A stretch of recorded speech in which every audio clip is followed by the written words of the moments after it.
ये आकाशवाणी रायपुर है। छत्तीसगढ़ी समाचार बुलेटिन के संग स्मिता शर्मा के जय जोहार। अब सुनो आज के प्रमुख समाचार। खैरागढ़ विधानसभा उपचुनाव बर नामांकन दाखिल करे के आखिरी दिन भाजपा प्रत्याशी कोमल जंघेल संगरा 9 झन प्रत्याशी मन नामांकन भरिन। ये उपचुनाव बर कुल 13 झन उम्मीदवार मन ह अपन नामांकन दाखिल करिन। केंद्र सरकार हा कहे है कि कोविड ला रोके बर आपदा प्रबंधन कानून के प्रावधान ला अब जारी राखे के जरूरत नहीं है। कोरोना मरीज मन के संख्या में आवत गिरावट के सेती ये फैसला ले गिस। और महासमुंद के एथलीट ईश्वरी हा दुबई में हुए world para athletics grand prix championship में रजत पदक हासिल करिन है। अब समाचार विस्तार ले। खैरागढ़ विधानसभा उपचुनाव बर नामांकन दाखिल करे के समय सीमा आज मंझनिया कुन 3 बजे सिरागे। ये उपचुनाव बर कुल 13 झन उम्मीदवार मन ह अपन नामांकन दाखिल करिन है। आज आखिरी दिन भाजपा प्रत्याशी कोमल जंघेल संगरा 9 झन प्रत्याशी मन ह नामांकन भरिन। इमा जनता कांग्रेस छत्तीसगढ़ के प्रत्याशी नरेंद्र सोनी घलो शामिल हैं। काली नामांकन पत्र के जांच करे जाही, उन्हें 28 मार्च तक नाम वापिस ले जा सकही। यही दिन प्रत्याशी मन ला चुनाव चिन्ह घलो दे जाही। यही बीच निर्वाचन आयोग खैरागढ़ उपचुनाव बर आईएएस अधिकारी शांतनु पी गोटमारेला सामान्य प्रेक्षक नियुक्त करे हैं। यही बीच खैरागढ़ विधानसभा उपचुनाव में 100% मतदान पर जागरूकता अभियान चलाए जावत है। यही कड़ी में आज जिला निर्वाचन कार्यालय डहारले जागरूकता रथ निकाले गिस। जिला निर्वाचन अधिकारी तारण प्रकाश सिन्हा हा रथ ला झंडा दिखा के रवाना करिन। ये रथ के माध्यम ले खैरागढ़ क्षेत्र के शहरी और ग्रामीण मतदाता मन ला मतदान के महत्व के बारे में बताए गिस। ये जागरूकता अभियान में खैरागढ़ के विद्यार्थी मन बड़ संख्या में भाग लेवत हैं। अभियान के दौरान खैरागढ़ के शासकीय पॉलिटेक्निक के लइका मन हा जागरूकता रैली में शामिल होके आम लोगन ला मतदान के महत्व बताइन। एकर अलावा मतदाता मन ला अपन मताधिकार के प्रयोग निष्पक्ष तरीका ले करे बर शपथ घलो दिवाए जाही।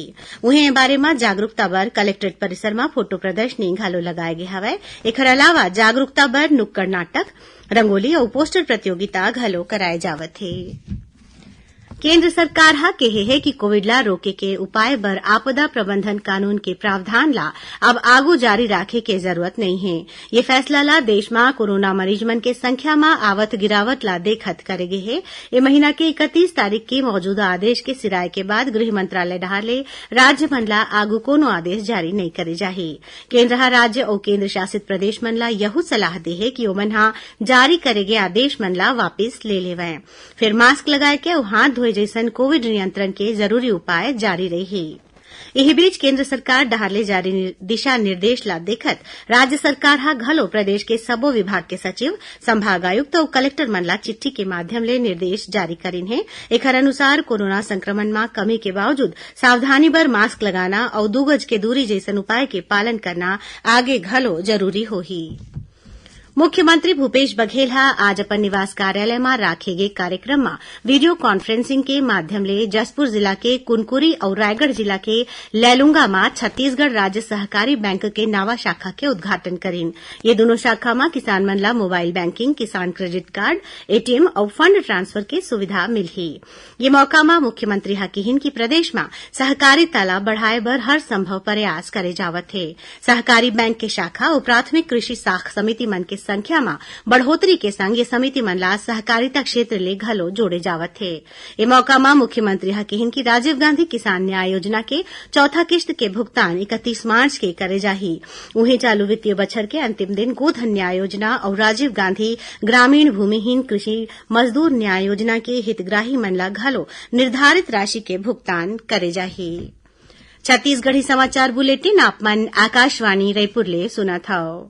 छत्तीसगढ़ के खबर ले है आपके वास्ता और खबर के विश्वसनीयता ले है हमार वास्ता।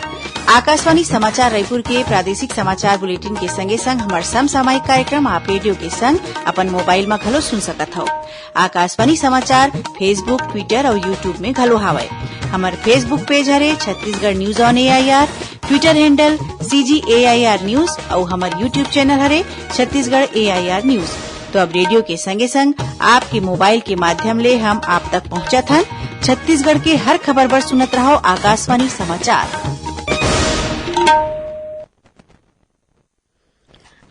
अब आगू बढ़वो बांचे समाचार कोती। आज विश्व क्षय रोग दिवस है।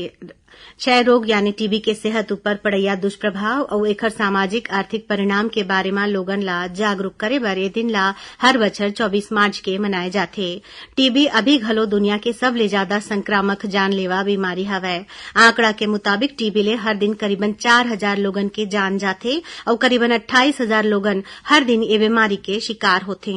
विश्व स्तर में टीबी ला रोके के प्रयास ले बछर 2000 ले अभी तक करीबन 6 करोड़ 30 लाख लोगन के जीवन ला बचाए में सफलता मिले है। महासमुंद के एथलीट ईश्वरी दुबई में हुए world para athletics grand prix championship में रजत पदक हासिल करीन है। महासमुंद के दृष्टिबाधित धाविका ईश्वरी निषाद 400 मीटर की दौड़ ला 1 मिनट 25 सेकंड में पूरा करके दूसरा स्थान ले हवै। मुख्यमंत्री भूपेश बघेल और समाज कल्याण मंत्री अनिला भेड़िया ईश्वरी निषाद ला उनकर उपलब्धि पर बधाई दीन है। आजादी के अमृत महोत्सव के मौका में रायपुर के सूक्ष्म लघु और मध्यम उद्योग विकास संस्थान डहार आज दुर्ग में एक जागरूकता कार्यक्रम कराए गिस, जेकर शुभारंभ उद्योग विभाग के महाप्रबंधक सिमोन एक्का करेन। ए कार्यक्रम के उद्देश्य लोगन ला उद्योग मंत्रालय के आने आने योजना के जानकारी देना रहिस, जेकर ले ओमन स्वरोजगार ला अपना सकें। कार्यक्रम के दौरान स्वरोजगार बर वित्तीय सहायता संग्रह दूसर जानकारी दे गिस। ओती आजादी के अमृत महोत्सव में रायगढ़ जिला के नगर निगम ऑडिटोरियम में काली सांस्कृतिक कार्यक्रम और कवि सम्मेलन कराए जाही।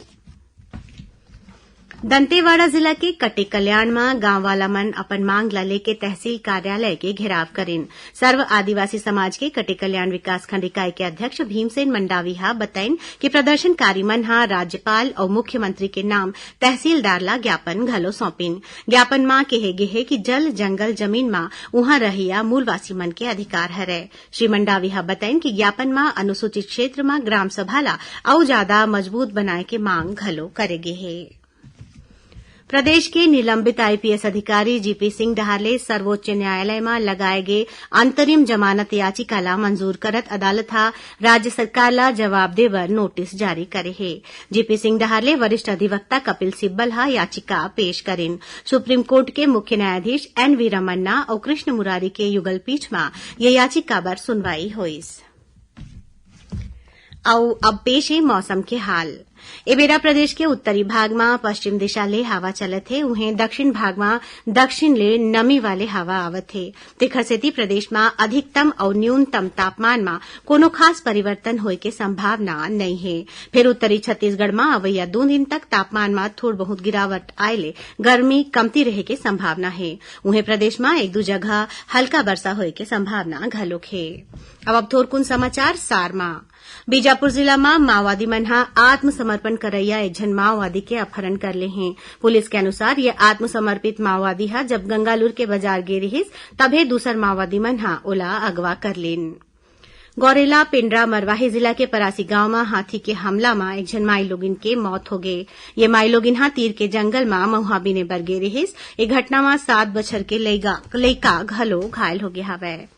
और बलौदा बाजार पुलिस चकरवाय में 7 और 8 बछर के 2 जन लइका मन के हत्या के मामला में 4 जन आरोपी किशोर उम्र के लइका मन ला गिरफ्तार करे है। पुलिस के अनुसार आम टोरे के बात में झगड़ा होए के सेती ये किशोर मन वो दोनों जन लइका मन के हत्या कर दिन। आखिर में प्रमुख समाचार एक गांव फिर। खैरागढ़ विधानसभा उपचुनाव पर नामांकन दाखिल करे के आखिरी दिन भाजपा प्रत्याशी कोमल जंघेल संगरा 9 जन प्रत्याशी मन नामांकन भरिन। ये उपचुनाव पर कुल 13 जन उम्मीदवार मन अपन नामांकन दाखिल करेन। केंद्र सरकार कहे है कि कोविड ला रोके बर आपदा प्रबंधन कानून के प्रावधान ला अब जारी राखे के जरूरत नहीं है। कोरोना मरीज मन के संख्या में आवत गिरावट के सेती ये फैसला लेगीस। और महासमुंद के एथलीट ईश्वरी दुबई में हुए world para athletics grand prix championship में रजत पदक हासिल करीन है। एकरे संग छत्तीसगढ़ी समाचार बुलेटिन इहे सिरावत है। जय जोहार।